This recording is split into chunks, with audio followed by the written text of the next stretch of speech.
আসসালামু আলাইকুম pro cricket fans. দর্শক, মোহাম্মদ সালাউদ্দিন বাংলাদেশের বর্তমানে অ্যাসিস্ট্যান্ট সিনিয়র কোচে নিয়োগ হয়েছেন। তিনি বাংলাদেশ জাতীয় দলের সঙ্গে থাকার কারণে তিনি কিন্তু এবারের বিপিএলে কোনো দলের সঙ্গে তিনি থাকতে পারছেন না। আর এর আগে কিন্তু তিনি কুমিল্লা ভিক্টোরিয়ান্সের হয়ে তিনি কিন্তু বেশ কয়েকটা শিরোপাও জিতেছেন বিপিএলের। মূলত কুমিল্লা ভিক্টোরিয়ান্সের হেড কোচের দায়িত্ব তিনি দীর্ঘদিন পালন করেছেন, তবে এবারের বিপিএলে কোনো কোচিং প্যানেলেই তাকে দেখা যাবে না, কেননা তিনি বাংলাদেশ ক্রিকেট বোর্ডের সাথে চুক্তিবদ্ধ আছেন।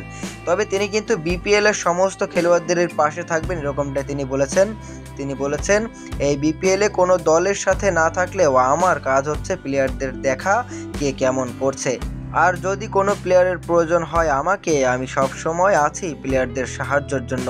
মূলত মোহাম্মদ সালাউদ্দিন বাংলাদেশের অ্যাসিস্ট্যান্ট সিনিয়র কোচ হলেও তিনি কিন্তু বিপিএল এর যে ম্যাচগুলো হচ্ছে সেখানে উপস্থিত থাকছেন এবং তিনি বলছেন বিপিএল এ যে সমস্ত ক্রিকেটাররা খেলছে তাদের যদি সাহায্যের দরকার হয় তাহলে অবশ্যই তিনি তাদেরকে সাহায্য করবেন।